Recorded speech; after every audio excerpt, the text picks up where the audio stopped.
This is the Durable Dad Podcast. I'm your host, Tommy Geary. This show is going to give you the skills and tools you need to be a rock-solid man for your work, your community, and most importantly, your family.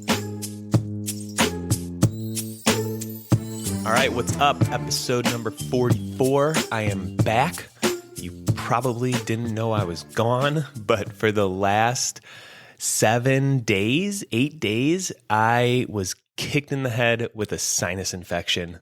I'm not a huge fan of taking medication, but I went to the doctor after 5 days and got some steroids, got an antibiotic, and within 24 hours, I was feeling better. Within 72 hours, I'm back. So that's what I've been going through for the last week and a half. And I'm pumped because I'm pumped to record this podcast and be talking to you and feeling good. I tried to record this midway through my sinus infection and we went back and listened and it just wasn't there. It was off. The message wasn't clear. So I'm going to give it to you guys today. Very clear.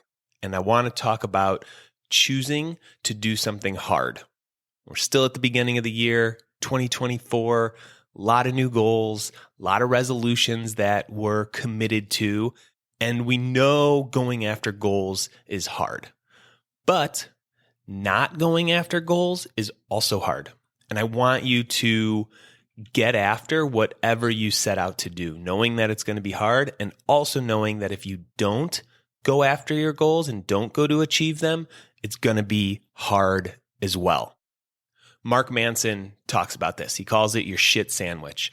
No matter what path in life we walk, we choose, there's going to be shit sandwiches along the way. There's going to be parts that suck some of the time.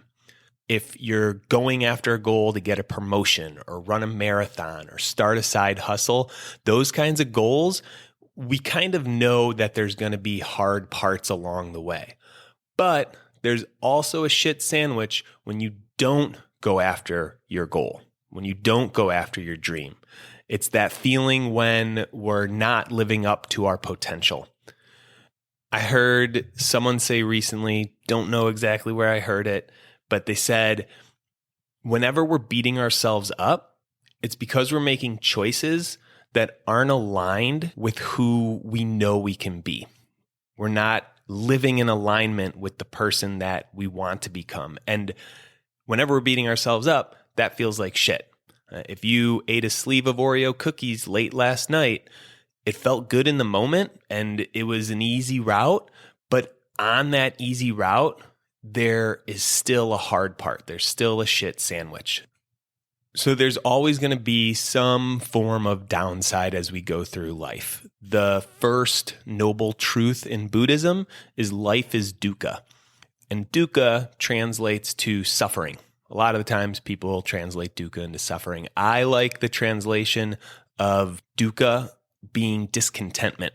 So it's not huge, massive suffering. It's that feeling of discontentment that can't be avoided as we go through life. It's just part of our journey.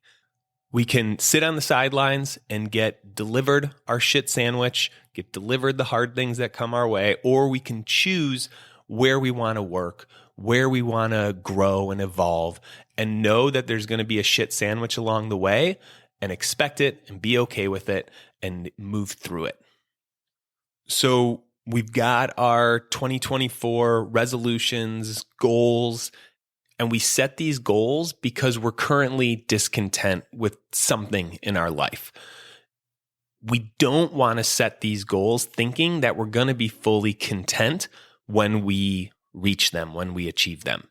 If you're discontent right now with the extra weight you're carrying around, you're still going to have discontentment when you go to lose weight. It's going to be hard to not eat a burger and fries and a shake when you want to, or not eat late at night when you usually snack at night. You're going to have some discontentment on either path. The path to losing weight will have discontentment, and the path to staying at the weight you are will also have discontentment. When I weighed 220 pounds, I hated going shopping for pants and a shirt. I just couldn't find the sizes that fit. They didn't make 38 30s in pants. Anything with the length of 30 was usually a 34 waist was the biggest. right? And so that was hard. So the idea here is that we get to choose which hard we want. Now, what I think happens is when we choose a goal or a challenge, our brain underestimates how hard it's going to be along the way. I think fatherhood is a really good example of this. Becoming a dad, we know that it's going to be hard. We know that we're going to lose sleep and that we're going to lose a lot of our free time, and it's hard to parent. But I think for a lot of us, it still blindsides us how freaking hard it is to be a dad and the challenges that come up during fatherhood. I know before we adopted our second daughter that it was going to be a challenge to have two kids in the house. And I acknowledged it, knew it, then totally blindsided by the lack of sleep. Our first daughter was sleeping through the night at 3 months. Our second daughter, she didn't start sleeping through the night till she was 9 months old, which is only a couple weeks ago. So fatherhood, a challenge that we choose, a challenge that we know there's going to be some shit sandwiches along the way. And like all of those challenges that we choose, there's also some delicious, good sandwiches along the way, whatever your favorite sandwich is. Hard salami on a toasted egg bagel with mustard. That would be mine. That is when I walk in my daughter's room and she's waking up in her crib and gives me the biggest smile in the world. And that sandwich is also part of our journey. So we want to choose our difficulty. We want to choose what hard we're going to go after. If you want a solid relationship, but you don't want to have hard conversations, you're not going to get the relationship that you want. And I know that hard conversations kind of suck. You got to be vulnerable. You got to stick around through that discomfort. I used to stay silent in those conversations, kind of nod my head, say what I needed to say just to get the conversation over. But it sucks more to stay disconnected.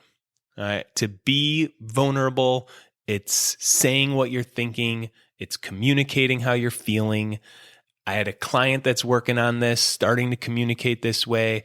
And when he did it for the first time, he said he felt naked because that's how uncomfortable it is to try to communicate what you're thinking and feeling. And that feeling of nakedness, that is vulnerability. It's supposed to feel that way. And that's the hard part. That's the shit sandwich you get when you're trying to have a solid relationship. And in my opinion, it's a lot harder to be in a relationship when things are off, when things are out of whack, than it is to learn how to be vulnerable. Yeah, it's a skill you got to pick up. You're going to have to mess up along the way, but that hard is so much more fruitful. It gets you the solid relationship if that's what you want. If you want to stop yelling and stop being so angry all the time around the house, around the family, but you're not willing to journal or reach out for support, reach out for help, you're not going to learn to manage your emotions and learn how to slow down your reactions. So you're choosing which hard you want. Do you want the hard of yelling at your kids and then beating yourself up afterwards and hearing your wife give you the feedback that you need to chill out a little bit? Or do you want to choose the hard of slowing down, learning to step away from a situation, take a few breaths, learn a little bit about where your anger is coming from, right? Both of those paths are going to have their own shit sandwiches along the way. Which one do you want to choose? If you want more balance in your life, but you're not willing to say no to people, then you're going to continue to have too much on your plate. So it's hard to have a ton of responsibilities and take everything on. You feel anxious, exhausted, overwhelmed. And it's also hard to learn how to delegate and allow others to make mistakes. Like if you don't make the change that you've been talking about changing, there's a sneaky hard in there. And that's staying stagnant. That's staying right where you are in your comfort zone. Because that comfort zone also sucks. There's quiet pain and shame and disappointment there. So we want to grow, we want to go after stuff. And National Quitters Day, yes, there is a National Quitters Day. Did not know this until last year. January 12th, this Friday, National Quitters Day. You're listening to this podcast. The guys that I've been talking to in this new year have ideas, have goals, have things that they want to create in 2024. You probably had thoughts like, I want to get better at, I want to stop doing this. This National Quitters Day, whoever made it up, is making it easier to laugh off those goals that you set, to join the club of everyone else that quits.